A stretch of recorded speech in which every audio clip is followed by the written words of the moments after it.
This is still Eric Sorga. Now Moreno wiggling into position. Another strike from distance. Oh, it's in the net! It's in the net!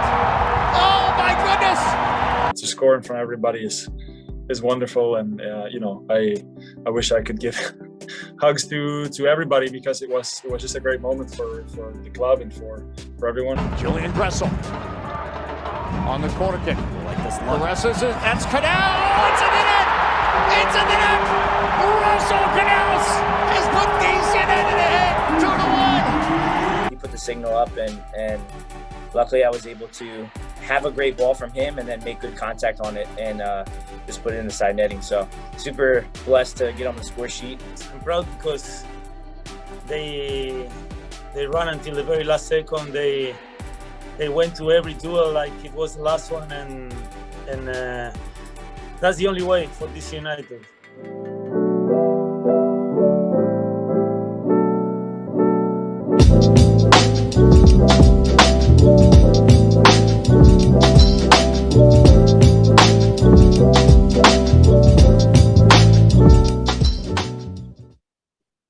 Welcome in, ladies and gentlemen, boys and girls, RFK Refugees podcast. Ted here, John here. That was highlights that you saw from DC United's 2-1 victory over NYCFC. We will get to that into a moment. But first, we need to talk about the travesty that was John Hoffman's pupusas with hot sauce. John, you realize that was like an insult to the El Salvadorian community that you just did there, and you posted it to the world. I did. I would do it again, and I will do it again. I'm going to do it every time I go to the stadium and get pupusas now. So here's the deal, friends, amigos, people who have a problem with this. I did not bring this hot sauce into the stadium. I did not secretly put this in my pocket and get through security from some extremely gringo place. No, the pupusa stand themselves have only this hot sauce sitting right there on the end of the line, basically imploring you, please put on this hot sauce. It will be much better if you do it. And who am I to say no? Who am I to say? I feel like I would be insulting their culture if I did not put it on there. So I went along with it. It's a when in Rome situation. I said hot sauce at the pupusa stand. It's the whole package, and I'll stand by that. I will fight anyone. I'm half joking because I need to bring John's big head down sometimes on this show. If someone who is El Salvadorian who knows more about the culture than either of these two white boys do, please call in and tell me how much of an insult it was, really, because I'm actually not sure. They gave it to me. They basically squirted it on the pupusas themselves. I couldn't do anything about it. Someone said it looked like green ketchup, which was a good joke because A, it did, and B, I love a green ketchup reference in the year 2021. It's good stuff. Jonathan, this is every time you put green sauce on pupusas, an angel loses their wings. So there you go. I never will be sorry. Alrighty, folks. Before we get into the show, John, you have some promotions. You have some contests to go over. So We'll let you get into that. This is the slap chop section of infomercial part of the show for people who are watching live. There will be a video that comes out tonight or tomorrow about this, but we are running our first Patreon member drive. So everyone saw the cherry blossom scarf. They want the cherry blossom jersey, but they saw the cherry blossom scarf and really wanted it. And they were mad that you couldn't get it shipped to you or buy it on the website. What if I told you I have one right here and we're giving it away to our Patreons? So how we're going to do this is we are going to, everyone who's already a Patreon will get an entry into this draft, this raffle. Any new Patreon at the $5 tier for the month of April will be entered in. If you're already a Patreon and you get someone else to join, tell us. You'll get another entry. And I think that's all the permutations that exists. But that's what we're doing. So make sure that you sign up. We're going to give this a shot. See if anybody wants to do this, and we're going to keep doing this for so long as it's successful. So that's this one. So enter. Just there will be a post up on our website, but you can basically just go to patreon.com/RFKrefugees, sign up at the $5 tier, enter to win this, and we'll draw it on our first show of May, which I believe is May 3rd. May 3rd. Yes. So that's that one. Next one. Yep. Go ahead. Go ahead, Ted. You have more. You have more things. You have more. I have one more thing. So if you saw our video today, the pre-orders for the RFK Refugees scarf, Vamos United on the front or the back, I guess, depending on which way you're holding it, and then the great RFK Stadium on the back with our logo have arrived. Clearly, I have started fulfilling all of our pre-orders. If you want one, there are some left. So please go onto our website, rfkrefugees.com. On the right-hand side, there should be a link to buy, no longer pre-order, just regular order, our scarves. So they came out really well. I like them a lot. Good quality. They came all the way from Besiktas, Turkey. So that's cool. Come to Besiktas, send us your jerseys, and we'll get those out to you as soon as I go to the post office. I got a big old pile of envelopes over here to mail. So that's me now. I'm the guy that goes to the post office with 57 things, and everyone behind him gets mad. That's me now. That's all. That's your scarf minute on RFK Refugees. I have an ad hoc contest I'm going to add to this. Is it about green sauce? No, it's not about green sauce. Okay. If you purchase one of our scarves and you are shown on TV, I need you to be on NBC Sports Washington holding up one of the scarves that says Vamos United. You find it, you screen cap it, you send it to me. When I go to Audi Field, which I'm sure will be at some point, you guys, you will get a beer from me. You will get a beer from me. So first person who does that. So that's my little contest. That's my little contest I'm going to run. Before we go to the main event here of the show, I just want to mention that we have had multiple comments in support of green sauce. Greg Koch, green sauce fan. Jonathan M, that's a joke, but he also, I think, probably likes the green sauce. And then Dan Duckwitz, who was with me while I was doing the said crime, also understanding about the green sauce. So we got another one from Asthmatic 10 on Twitch. So I really believe that I'm in the right here. We should have a Twitter poll. Kevin Hernandez wants to know that if we get 2 beers, if the RFK Refugee side is showing. Luckily, because we are genius marketers, the logo is on both sides of the scarf, so we can't go wrong either way.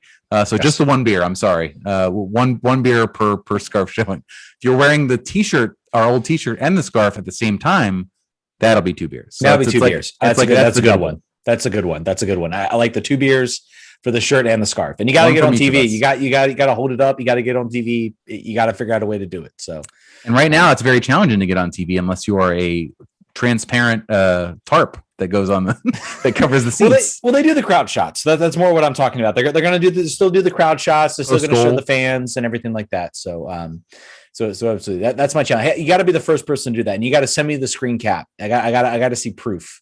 I need to see proof of this in order to get the beers. It's the first fan to do it. All right, John. Before we get into our actual main event, I feel we would be remiss in not joining in the world soccer discussion. MLS was the only big thing to happen in the world of soccer, right? It was MLS. At least that's what I think. That the biggest thing was the MLS opening week. That's what I think. There was nothing else going on. No rich European owners that were, suddenly deciding that they wanted to, I don't know, break away, found their own league, and decide they want to make something like the NFL in Europe is I guess what they're going for here. But they did that, and that's not a big story, not at all. No one's mad about it. No one's burning jerseys. Nothing. I've not seen mainstream pundits like Nate Silver talking about soccer for the first time ever on Maine, and that's not what happened. Matt Iglesias did not have. It was one of those days. I think Charlie Boehm was like, this is the day of hell when everyone who doesn't know nothing about soccer decides to opine on it all day long. So that was tough, but I'll let you go first. I feel pretty damn strongly about this, and I will keep my feelings to our time constraints that we're looking at here. Yeah. And I feel strongly about it too, in that it's not a good idea. It's a bad idea. You're talking about clubs like Arsenal and Tottenham and Man United that have struggled. This is a way for them out. It's a bad idea. It's a bad idea on multiple fronts. I am starting to think, considering how hastily it's thrown together, how quickly it was done, how they kind of came up with this formation. At first I thought it was a complete breakaway. I'm like, oh, they're completely breaking away. They're breaking away from everything. Then I was like, no, it's just replacing the Champions League. I think that's a dumb move. If you want to break away, you break away. You say we're breaking away completely. Now you're saying, well, we're still going to play in our domestic leagues, despite the fact that it completely nerfs the English Premier League. Like, what's the point? You think you're going to still play in your domestic league. Yeah. You would like to still play in your domestic league. But if it happens the way that happens, like, number one, the Premier League's going to be absolutely upset because, let's face it, once you get the titles decided, what else is there to play for? Like, what else is there really going to be? You're going to have essentially the top 6 teams or the top, 10 teams where basically they're already guaranteed a spot in Europe. So it's an absolute mess. The rollout is bad. I feel really bad for the players and the managers. It was Liverpool and Leeds today. And the first question that Jurgen Klopp gets asked is about this league. And he knows it's coming. I mean, he knew probably, he woke up in the morning, he was like, oh my God, this is what I'm going to have to talk about for so, I mean, I think this is going to, I think it's going to bite the owners. I think they're going to be players that are going to say, I want out of this. They're going to be, I think more, maybe not players, but more managers, I think will say, I can see Jurgen Klopp was already sort of thinking, maybe I've done everything I can do with Liverpool. Maybe I'm going to leave. And I'm a Liverpool fan. And this made me, for the first time, I think, kind of question. And honestly, I was already kind of trending that way in a lot of respects. Their lack of support for a women's team, the lack of resources they put to that. A lot of things were kind of starting to add up. And I think this might be it. I think you seem like you're it, but you're it on this. Yeah, no, I could do a whole segment on this and I won't do it. Suffice it to say, I am a Chelsea fan. If they do this, I will no longer be a Chelsea fan. This is the embodiment of all that is wrong with soccer, with sport. I'm a romantic about sports where there are things where I can feel like this transcends the pure dollar bottom line. Everyone here is a customer experience of sports. That's where I get excited. There are a few things like that. I think the Champions League was one of those things. I think the meritocracy of European soccer is something that is laudable and something that really brings a lot of people to the sport because it's so different than American sports. And that this maybe was always inevitable, but the fact that they did this in a time where everyone is hurting economically is so craven. It's someone said that I was talking to someone today and they were like, they basically Atlas shrugged them. They're just taking they're going to their island where only the makers can enjoy their bounty of goods. And I hate that. It is the most libertarian soccer move of all time. And I hope that it falls apart here in the next week. I think the fans are going to stuff it. I don't know if they'll actually be able to, but I'm curious if the noise that's going to get generated is worth the squeeze because they're still making money with Champions League. They're just not making as much as they would like. And they want to guarantee that they're going to make as much money as they'd like. 2 thumbs down. I hope it doesn't happen. And if it does happen, I'm no longer going to follow Chelsea at all ever again. To bring this to sort of an MLS perspective, I will say one thing. I and let me be clear. I am not talking about all European fans. There is a specific segment of fans of people who on Twitter, on Facebook, will go to the MLS board and lament about, oh, you guys are doing it wrong. Oh, Europe has it right. Europe is absolutely, that's where true soccer is. You are no better than us.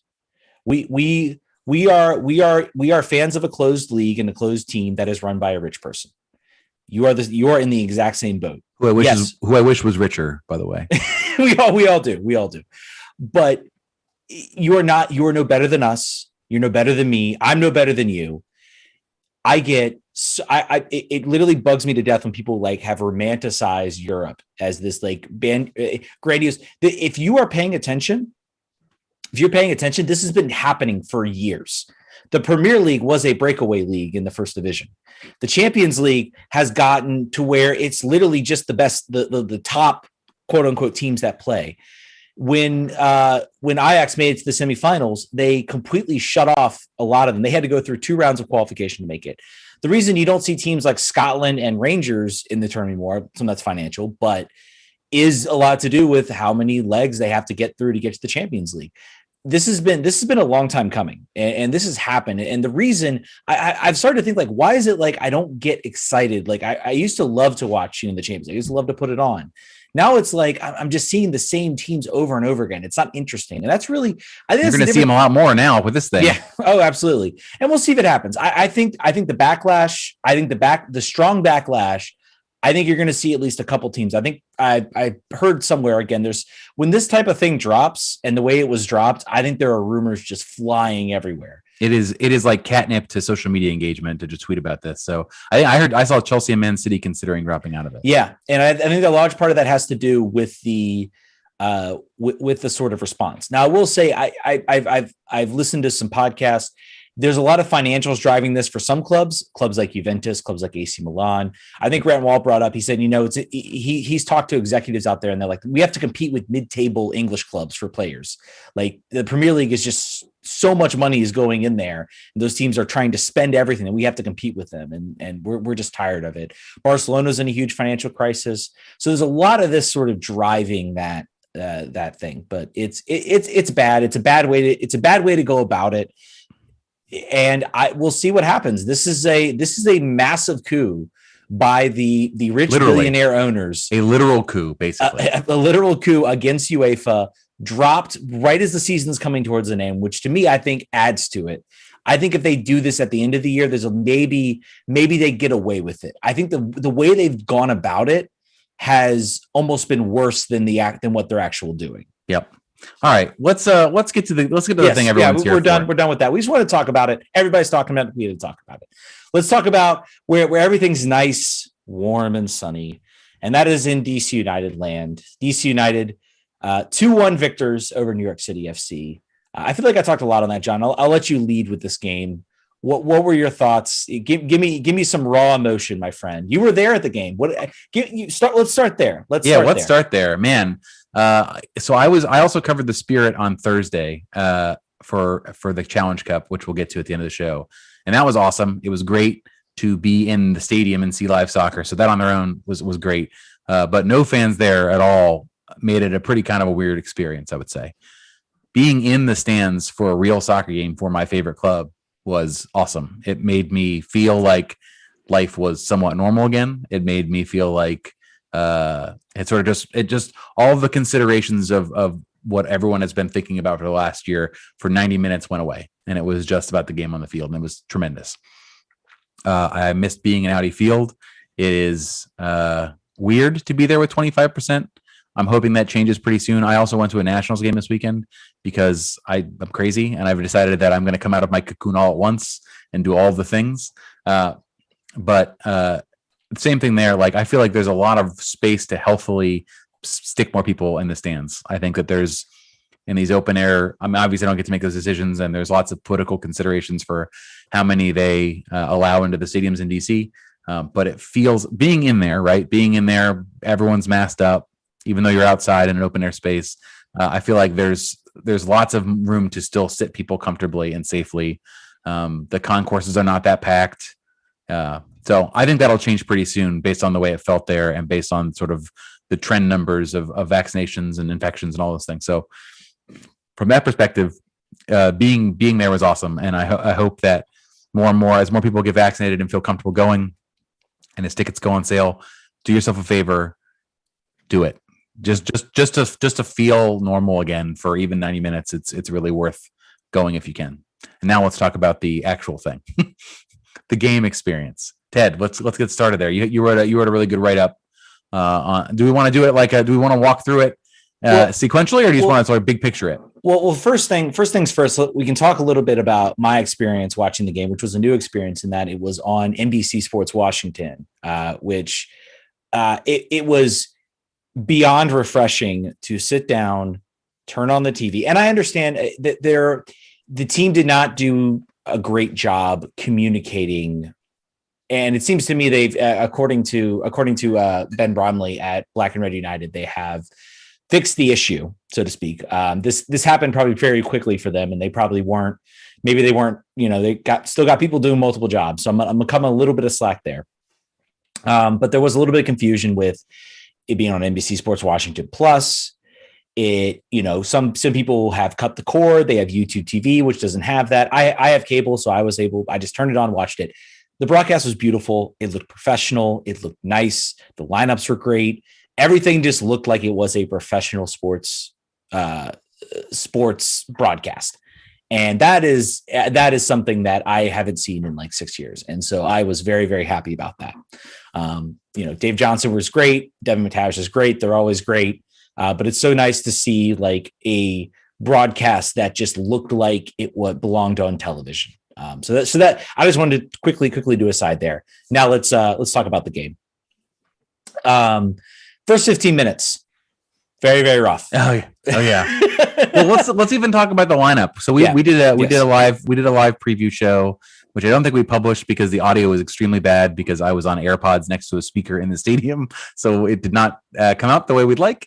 But we heard the lineup and we saw Tony Alfaro starting the game. Donovan Pines not making the bench.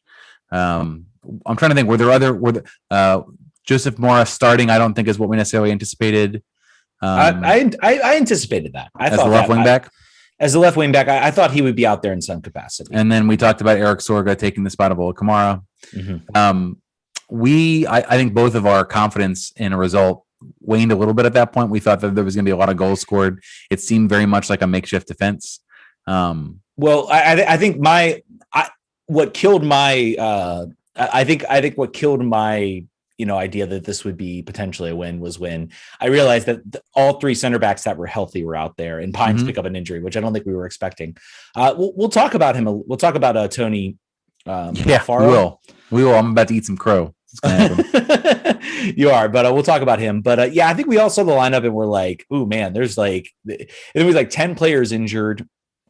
I had a friend from Richmond, like the first few minutes, say, "What is going on with DC?" And so I had to tell him, I said, "Look, they've got like so many injuries. Like everybody is injured, basically. Like there is multiple first choice players that are injured right now.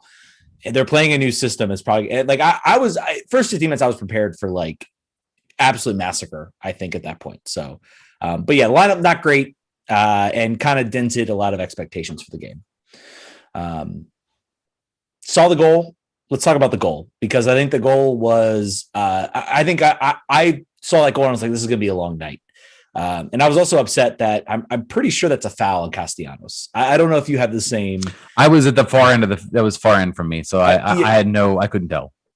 I watched it several times, and I think maybe it was, I saw it the night of, and I'm like, he goes 2-footed into Brandon Hines-Ike, and then Brandon Hines-Ike plays it into the goal.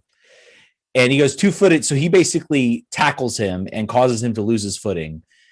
I looking at the replay, maybe I can see them saying, well, it's not clear and obvious, that Castellanos doesn't get a touch on the ball. Therefore, you can't necessarily review it. I thought maybe they should have given Ted Uncle a second look at it. At the end of the day, it worked out. So I guess I'm not too upset, but I think it at the end of the day, it kind of rejuvenated the side. But bad ball, sort of Jesus Medina. There is nobody covering the left side. I think maybe Mora, we give a little bit of the blame there.